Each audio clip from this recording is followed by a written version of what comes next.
Oke, kembali lagi dengan gue Yeski dari Telset. Setelah kemarin gue nge-unbox Asus Zenfone 9 ini dan memberikan impresi perdananya, kali ini gue akan mengulas Asus Zenfone 9 ini. Oke, awalnya nih HP ini dirilis tahun 2022 ini, tapi khususnya di Indonesia ini baru hadir 17 November kemarin. Memang HP ini sih udah dirilis secara global tuh di bulan September 2022, tapi baru di Indonesia di bulan November. Tapi itu cuma tanggalnya aja lah. Tapi secara keseluruhan overall menggunakannya memang cukup memuaskan walaupun datangnya telat nih. Ini juga handphone yang cukup compact, bukan cukup compact, sangat compact, bisa dilihat sendiri di tangan tuh pas banget. Tapi Asus juga nggak cuma bikin HP ini dengan desain compact aja, tapi dia juga memikirkan gimana sih caranya HP ini tetap bisa jadi flagship dengan spesifikasi yang tinggi, ngebut walaupun HP-nya kecil seperti itu. Untuk lebih lanjut, mari kita ulas sedemikian rupa.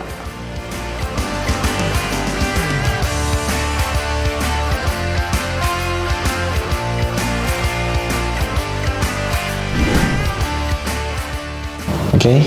Di bagian desainnya ini memang sih di era sekarang ini handphone tuh layarnya udah gede banget lah, dan masuk ke kantong tuh cukup gimana ya, cukup agak menyulitkan dimasukin di kantong tuh. Jadi kita butuh space yang ini, terus posisi duduk kayak begini aja tuh kalau handphonenya gede agak susah, tapi kalau handphonenya kecil kayak gini saya yakin sih duduk juga masih nyaman.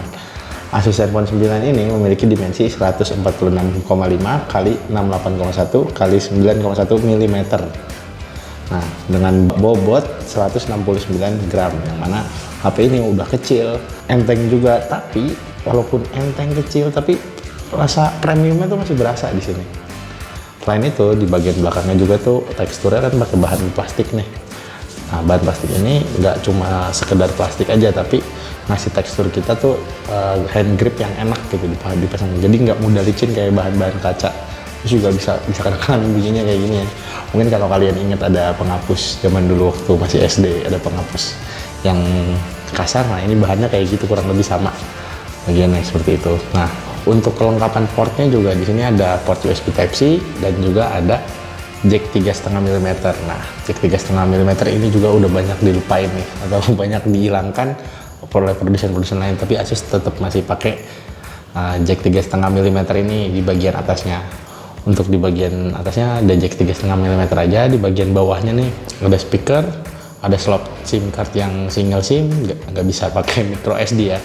Di bagian kanan tuh ada tombol power yang beserta sama fingerprint, sama tombol volume. Nah, tombol power ini juga bisa difungsikan jadi Zen Touch ya, bisa ngebantu kita buat aksesibilitas.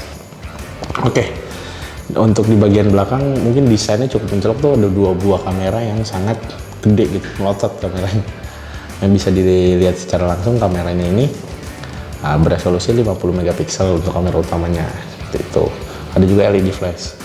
Nah, di bagian depannya nih, layar nih, di bagian layarnya ada juga kamera punch hole di bagian kiri atas, ada juga speaker. Jadi speakernya itu ada dua, walaupun HP ini kecil tapi speakernya kenceng gitu, bisa ya asik buat didengerin musik gitu, ketika kita nonton juga seperti itu.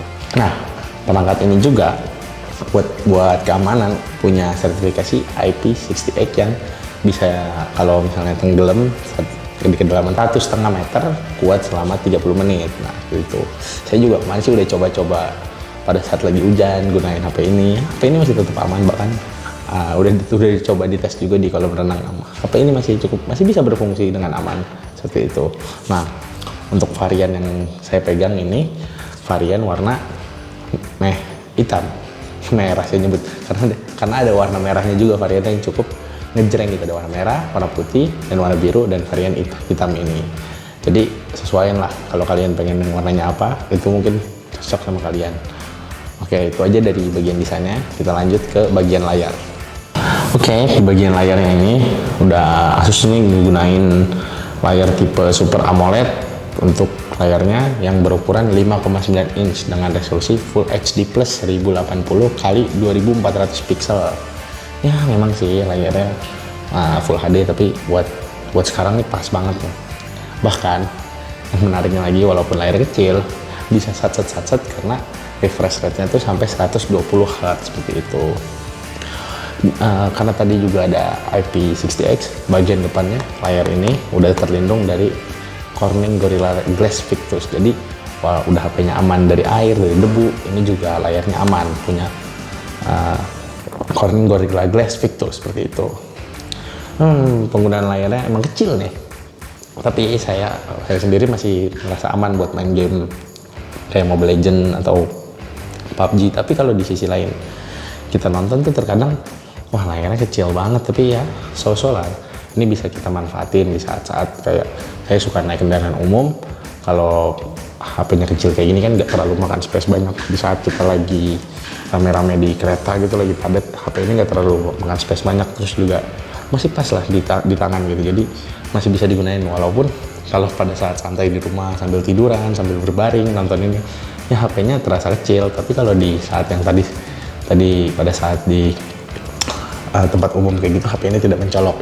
Itu sebenarnya plus minus lah. Gimana keputusan kalian aja. Kalau misalnya kalian suka HP layar kecil, ya ini sangat pas. Tapi kalau suka layar besar ya udah.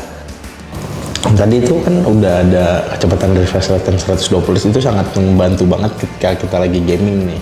Jadi main game tuh semakin smooth. Jadi bisa chicken dinner lah kalau misalnya main PUBG seperti itu. Bahkan kalau main Mobile Legends juga lebih enak seperti itu. Jadi ya walaupun layar kecil punya nilai lebih, itu refresh rate-nya sampai 120 Hz, nggak nanggung-nanggung gitu kan. Seperti itu. Kita lanjut lagi ke bagian performanya. Nah, di bagian performanya HP flagship ini nggak main-main nih. Namanya juga HP flagship. Nih, Asus menggunakan chipset paling terkencang saat ini nih, yaitu Snapdragon 8 Plus Gen 1. Jadi udah Snapdragon 8 Gen 1, tapi ini versi plusnya nih. Nah, kebetulan yang saya pegang ini varian RAM 6GB. Tapi di pasaran juga tersedia ada yang RAM 8GB seperti itu. Nah, chipset ini salah satu chipset kelas atas ya. Kalau buat multitasking sih saya nggak usah banyak keluhan lah. Nggak ada banyak keluhan maksudnya. Jadi mau main game, mau buka Instagram, buka Facebook, semuanya set. Mau pindah dari satu aplikasi ke aplikasi yang lain, aman semuanya. Bahkan untuk kerja ngetik juga masih aman. Mungkin kendalanya tadi ya kalau ngetik di bagian layar yang kecil ini aja. Tapi overall performanya sangat memuaskan buat saya. Saya bisa main Mobile Legends dengan smooth, main PUBG juga bisa, bahkan main Genshin Impact pun HP ini masih kuat seperti itu. Itu yang perlu kalian ingat, game yang cukup berat itu Genshin Impact karena game konsol kan. Tapi di HP sekecil ini kalian bisa main Genshin Impact seperti itu.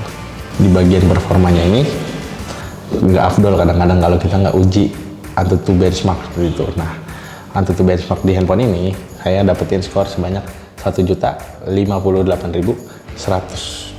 Nah, itu skor yang cukup tinggi gitu, di atas 1 juta lu. Bayangin di HP kecil segini bisa dapat skor 1 juta di AnTuTu benchmark. Udah kebayang kan gimana performanya mau multitasking ataupun gaming seperti itu. Selain di AnTuTu, saya juga coba di Geekbench 5. Ini hasil skornya juga sangat memuaskan. Emang ya HP flagship gitu. Single skornya itu berada di 1303. Untuk multicore-nya berada di 4169. Udah, gak usah ditanya lagi lah. Ini HP udah ngebut, multitasking oke, 120 Hz, performanya saya jamin lah performanya bagus. Tapi perlu diingat HP ini juga masih bisa panas ya. Tapi walaupun panas, saya rasa panasnya masih di batas wajar, masih batas normal. Saya masih bisa tetap gunain HP ini, masih bisa dipegang. Bahkan Asus juga kan udah ngasih hard cover nih. Itu berguna banget untuk supaya panasnya tuh nggak terlalu lah, bisa meredam panas seperti itu. Tampaknya Asus juga udah tahu lah kalau HP ini bakal panas, jadi dia ngasih hard cover, jadi bisa ngebantu kalian yang gunain HP ini seperti itu. Oke, tadi kan udah performanya nih. Yang paling menonjol dari flagship tuh biasanya bukan performa aja, tapi nih 2 buah kamera ini sama 1 kamera ini. Kita akan ngebahas kameranya gimana. Asus gunain kamera beresolusi 50 megapiksel untuk kamera utamanya yang punya lensa wide. Nah, selanjutnya di bagian belakang ini juga ada lensa satu lagi nih, lensa ultra wide beresolusi 12 megapiksel. Di bagian depannya Asus gunain kamera beresolusi 12 megapiksel juga. Nah, untuk hasilnya nih kita bahas lebih lanjut lagi nih. Untuk kamera kamera belakangnya, saya merasa puas sih gunain kamera belakang ini, mau yang 50 megapiksel ataupun yang ultrawide. Untuk yang 50 megapiksel mau di kondisi cukup cahaya hasilnya sangat memuaskan. Tapi kalau misalnya yang ultrawide ini ketika cahaya lagi redup tuh, lagi malam-malam, emang hasilnya masih banyak noise loh. Nggak banyak maksudnya, masih ada noise, cukup ada noise, tapi nggak banyak. Tapi Asus juga udah kasih fitur night mode yang bisa ngebantu untuk ngurangin noise tersebut. Nah, seperti itu. Jadi kamera belakangnya ini nggak usah diraguin lagi lah, apalagi ada fitur OIS ketika ngambil kamera. Nah, untuk perekamannya itu sampai 8K 24 fps. Tapi saya sih gunain kameranya di 4K 60 fps. Itu menurut saya udah cukup banget untuk di sosial media. Karena kalau 8K 24 fps ya emang sih 8K tapi nggak terasa smooth gitu 24 fps. Overall buat digunain di sosial media itu sangat layak ya, lebih dari layak bahkan. Untuk kamera belakangnya juga ada fitur-fitur menarik yang menurut saya itu kalian bisa bikin konten yang bagus lah buat Instagram. Contohnya ada fitur trail light sama flow of people. Nah itu udah saya gunain untuk ya beberapa kali untuk posting-posting di sosial media, bisa nangkep momen yang seru gitu kan. Nggak cuma foto biasa aja, tapi foto yang cukup unik gitu bisa dimanfaatin dari HP ini. Nah, lanjut ke kamera depannya. Kamera depannya yang 12 megapiksel ini sayang aja biasa aja, tergolong biasa aja gitu.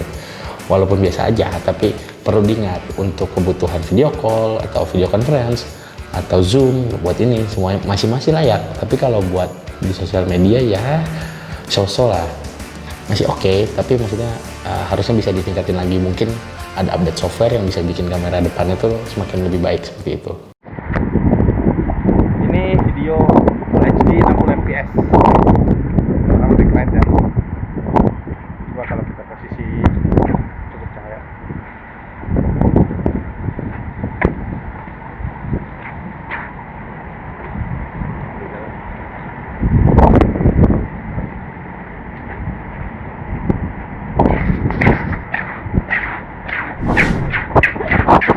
Jadi kameranya mau kamera belakang sih udah bagus, cuma sayang aja nih, tadi kan kamera depannya punya kelemahan yang hasil biasa aja, tapi kamera belakangnya yang bagus ini punya kelemahan juga nih.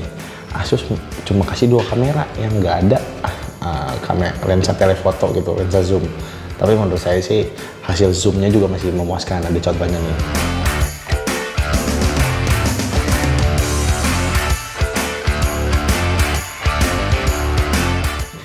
Nah itu aja sih dari kameranya.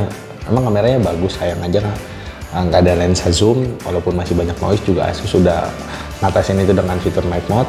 Kalau buat kamera depannya ya udahlah hasilnya biasa aja, tapi ingat masih layak untuk digunakan untuk komunikasi lah, seperti itu. Oke, setelah tadi kita bahas kamera, kita lanjut nih ke baterai. Baterainya HP kecil nih, mungkin banyak yang bilang kalau baterainya tuh ya baterai kapasitasnya pasti kecil. HP-nya punya kapasitas yang cukup besar, yaitu 4300 mAh. Baterai di Asus ini walaupun 4300 mAh, tapi rasanya sih anget banget gitu. Nggak kalah juga sama yang kapasitasnya 5000 mAh untuk kelas flagship ini.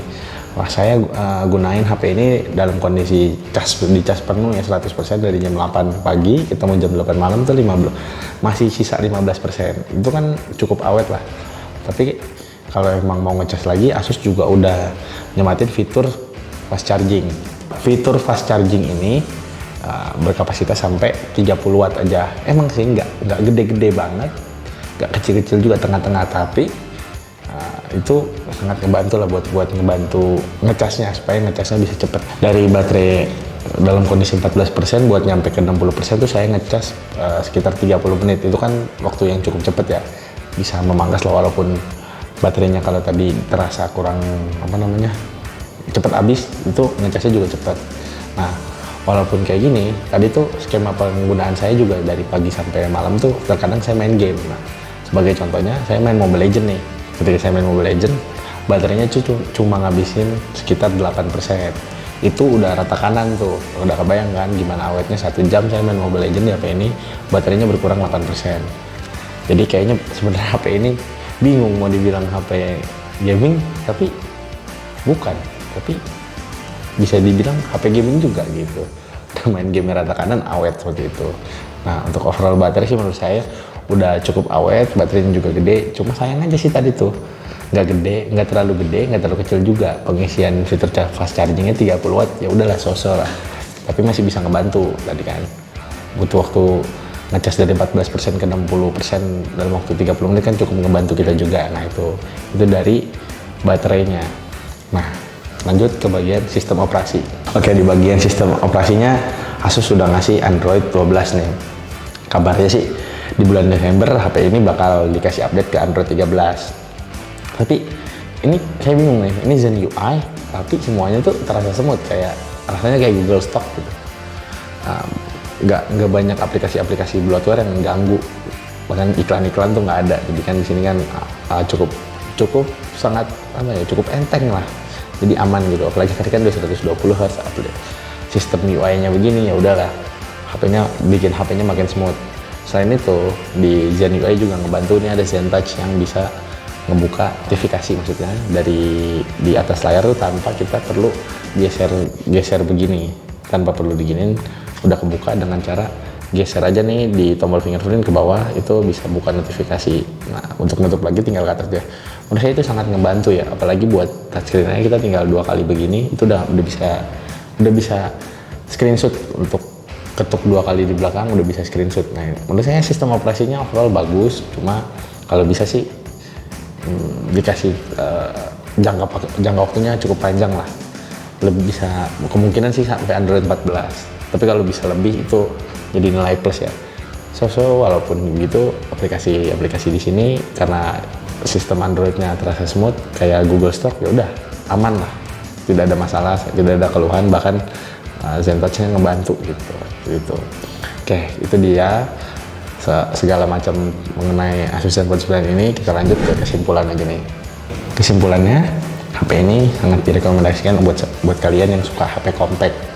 Tapi perlu diingat juga, HP ini gak cuma compact ya. HP ini punya spesifikasi yang sangat gahar, Snapdragon 8 Plus Gen 1 gitu. Walaupun RAM-nya cuma 6GB gitu, tapi ya buat main game, saya udah berbagi pengalamannya, oke, aman semuanya. Kamera juga bagus, kamera belakangnya, walaupun kamera depannya terasa biasa aja.